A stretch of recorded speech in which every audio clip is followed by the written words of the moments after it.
Passamos a apresentar os 4 Evangelhos, Revelação da Revelação, Jean Baptiste Rustin. Narração, Paulo de Moraes.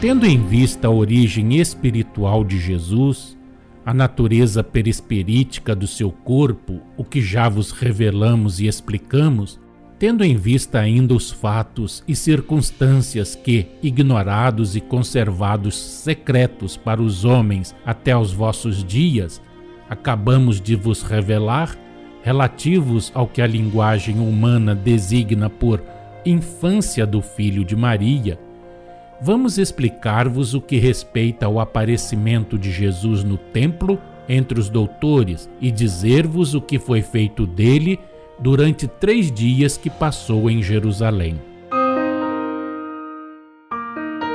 Jesus foi apresentado no templo pelo irmão de José e pelo próprio José como um dos descendentes de Davi, segundo a linha da sua parentela e a descendência da sua tribo.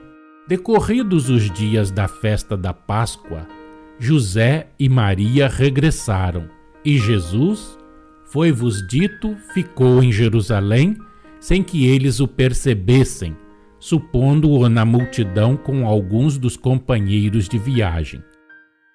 Caminharam um dia, buscaram-no entre os parentes e conhecidos, e não o encontrando, voltaram àquela cidade para procurá-lo. Será lícito taxar-se de inverossimilhança moral?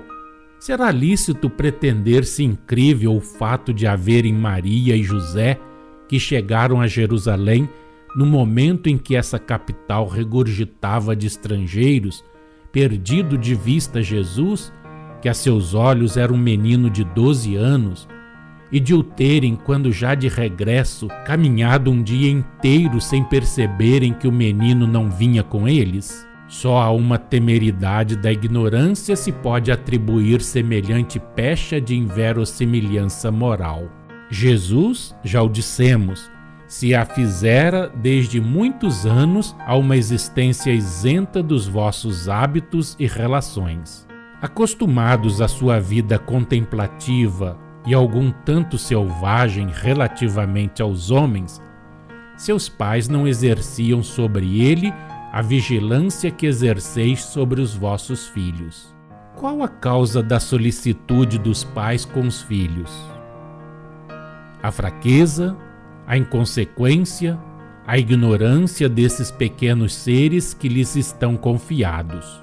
Admiti que reconheçam no filho razão, faculdades, desenvolvimento moral que o ponham ao abrigo dos perigos da idade infantil, e achareis natural que os pais se abstenham de uma vigilância inútil e, além disso, fatigante para a criança que é dela objeto. José e Maria pensaram, como se vos disse, que Jesus estava com outras pessoas, com algum de seus parentes ou conhecidos, e como fossem inúmeros os viajantes, e caminhassem através de campos, porque de certo não vos vem a ideia que trilhassem uma estrada larga, traçada e aberta como as vossas, não tomaram o incômodo de levar suas pesquisas além dos limites que alcançavam com a vista. Só depois de terem perguntado a uns e a outros por Jesus e de se certificarem de que ninguém o vira, é que deliberaram ir procurá-lo. Só no fim do dia se asseguraram de que pessoa alguma o tinha visto. Durante a caminhada pelo dia todo, nenhuma parada haviam feito a fim de tomar alimentos. Para a maioria dos viajantes, e nesse número estavam José e Maria, os frutos constituíam os elementos principais da alimentação no curso da viagem.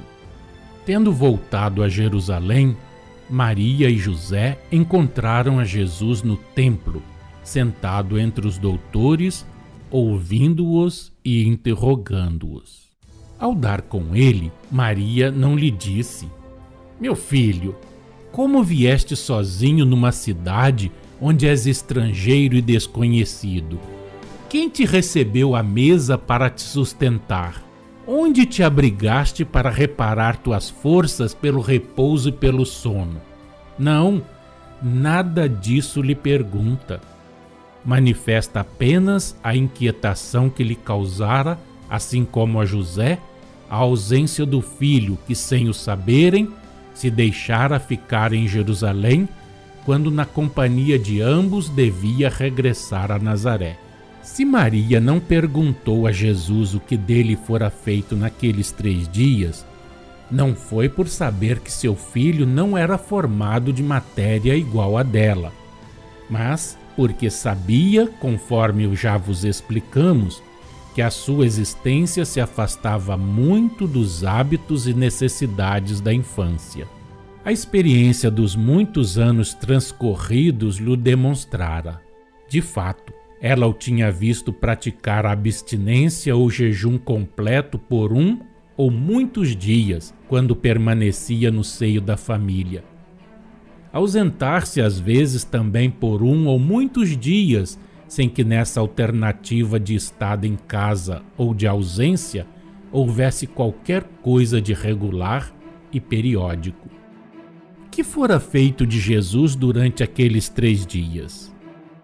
Os que lhe ignoram a origem espiritual e a natureza do corpo não fantástico, conforme a expressão da ignorância orgulhosa, mas perispirítico, dizem: que fez Jesus nesses 3 dias? Se aquele menino de 12 anos não andou vagando sozinho durante a noite, quem o recolheu?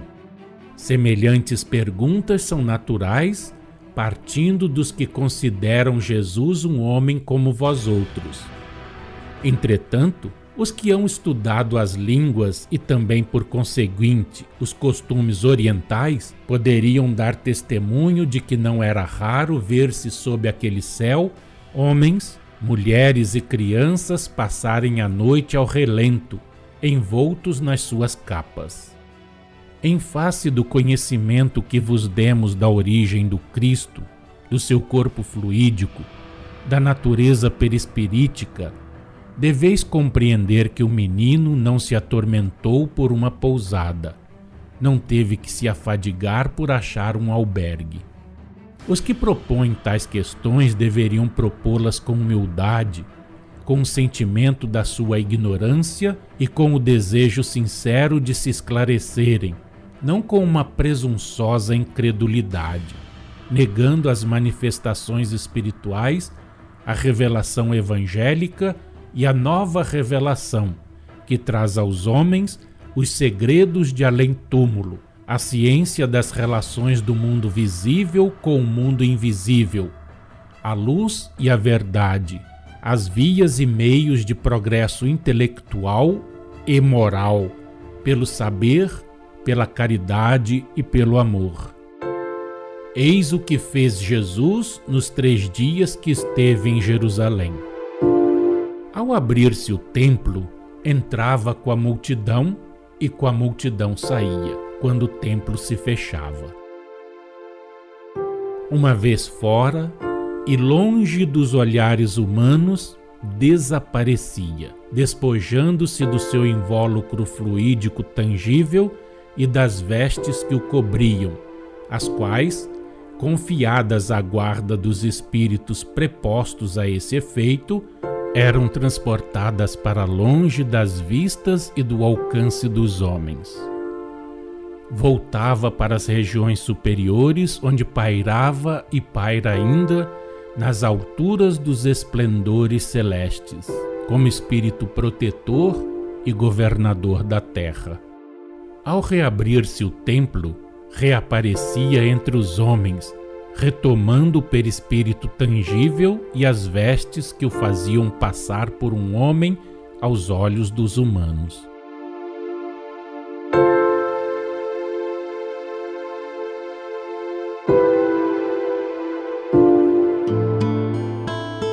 Acompanhe no próximo programa mais um trecho de Os Quatro Evangelhos, Revelação da Revelação, Jean Baptiste Rustin.